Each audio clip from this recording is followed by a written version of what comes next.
भक्तजनों, माताओं, बहनों, सादर जय श्री कृष्ण। हमारे YouTube चैनल में आप सभी का बहुत बहुत स्वागत है। मैं हूं आपके साथ आचार्य धर्मेंद्र शास्त्री। आज हम आपको कार्तिक माह के 28वें अध्याय की कथा सुनाने जा रहे हैं।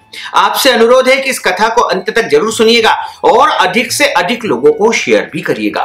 कार्तिक का महीना सभी 12 महीनों में सबसे बड़ा पुण्यकारी और अक्षय पुण्य फल देने वाला महीना माना गया है।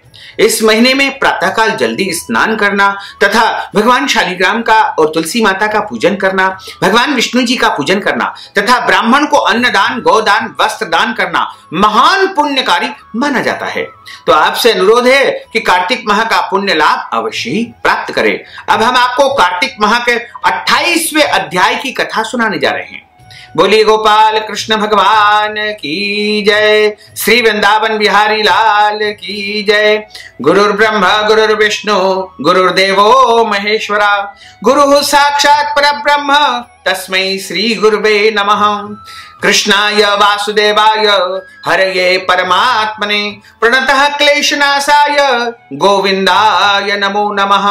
वसुदेव सुतं देवं कंसचाणूरमर्दनं देवकी परमानंदं कृष्णं वंदे जगद्गुरुं।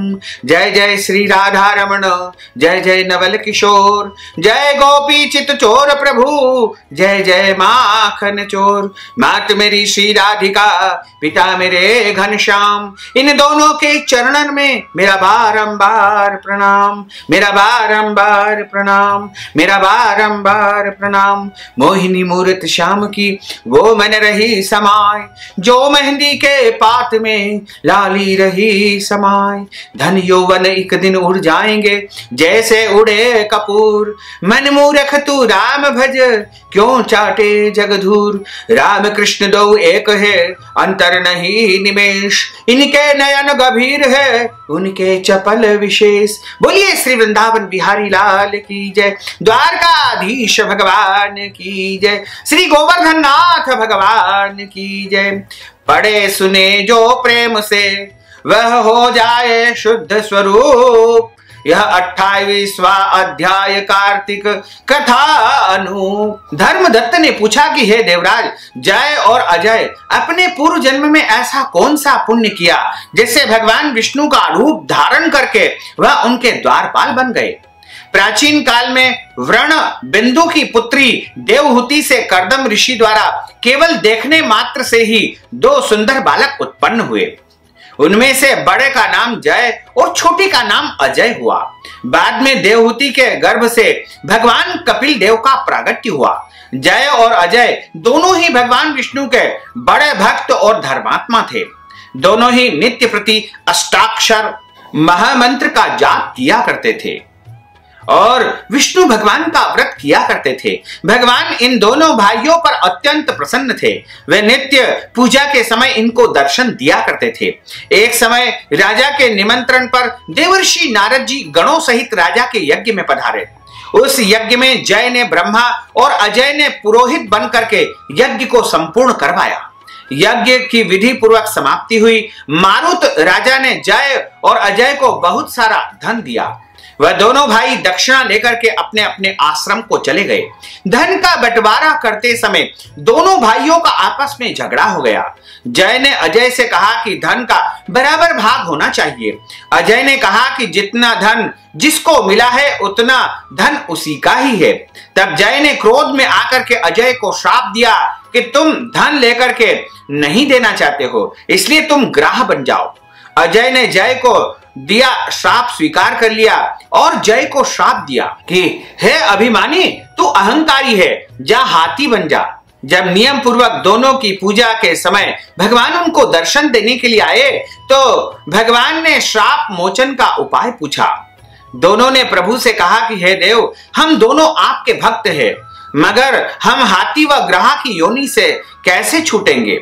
हे कृपा सागर, श्राप से हमारा उद्धार कीजिए। भगवान विष्णु ने कहा कि मेरे भक्तों की वाणी कभी असत्य नहीं होगी। यमराज भी इसको अन्यथा नहीं कर सकते हैं। पूर्व काल में मुझे भक्तराज प्रहलाद के कहने पर एक स्तंभ यानी खंबे से प्रकट होना पड़ा था और राजा अम्बरीश के कहने पर 10 अवतार लेने पड़े थे। अतः तुम दोनों अपने श्रापों को भोग करके मेरे लोक को प्राप्त होगे। इतना कहकर भगवान विष्णु जी अंतर्ध्यान हो गए। फिर वह गंडकी नदी के किनारे ग्राह यानी मगर और हाथी के रूप में हुए। पूर्व जन्म का स्मरण रहने के कारण इस योनि में श्री भगवान विष्णु का व्रत नियम से किया करते थे। एक दिन कार्तिक की पूर्णिमा को वह हाथी स्नान करने के लिए गंडकी नदी में गया। तब पिछले जन्म का श्राप स्मरण करके मगर ने हाथी का पांव पकड़ लिया, तो हाथी ने भी विष्णु जी का स्मरण किया। फिर क्या था, तुरंत ही शंख चक्र गदा पद्मधारी भगवान ने अपने सुदर्शन चक्र द्वारा उन दोनों को अपने जैसा रूप देकर के उन्हें वैकुंठ में ले गए। उसी दिन से उस स्थान का नाम हरि क्षेत्र के नाम से प्रसिद्ध हुआ। चक्र के आघात से वहां के पत्थरों में भी चिन्ह बने हुए हैं। वह दोनों जय और अजय के नाम से आज तक संसार में प्रसिद्ध है। हे प्रिय, आपने विष्णु जी के द्वारपालों के संबंध में जो प्रश्न किया था उसका विस्तृत उत्तर मैंने दे दिया है। हे द्विज, तुम भी ईर्ष्या और द्वेष को त्याग करके विष्णु भगवान का व्रत करो। जगत के प्रत्येक जीव को सम दृष्टि से देखो। तुला, मकर, मेष की संक्रांति में नित्य प्रति स्नान किया करो। तुलसी वन की रक्षा किया करो। एकादशी का व्रत किया करो। गो ब्राह्मण वैष्णव की सेवा के लिए हर समय तैयार रहा करो। व्रत करने वाले को मसूर की दाल और बैंगन के साग को कदापि प्रयोग नहीं करना चाहिए। हे धर्मदत्त, ऐसा करने पर तुम शरीर का त्याग करके लोगों के समान गति पाओगे। भगवान विष्णु को प्रसन्न करने वाले इस व्रत के समान फल देने वाला तीर्थ, दान और यज्ञ दूसरा कोई नहीं है। हे विप्र, तुम धन्य हो क्योंकि तुमने विष्णु को प्रसन्न करने वाला व्रत किया है, जिसका आधा फल तुमने कलहा को दिया। उसके बाद हम कलहा को वैकुंठ ले जा रहे हैं। तब नारद जी ने कहा कि हे राजन, इस प्रकार धर्मदत्त को विष्णु की भक्ति का उपदेश दे करके कलहा को साथ लेकर के भगवान विष्णु के पार्षद वैकुंठ लोक को चले गए और धर्मदत्त भी उनके आदेश के अनुसार भगवान की विष्णु की भक्ति में तल्लीन हो गए। जब उनका देहांत हुआ, उनका अंत समय आया, तो अपनी स्त्रियों के साथ में वो भी विष्णु लोक को चले गए। हे राजन, कोई भी प्राणी जो प्राचीन काल के इस इतिहास को कहता है या इस कथा को सुनता है, वह अंत समय में भगवान विष्णु के परम पद को यानी विष्णु लोक को प्राप्त कर लेता है।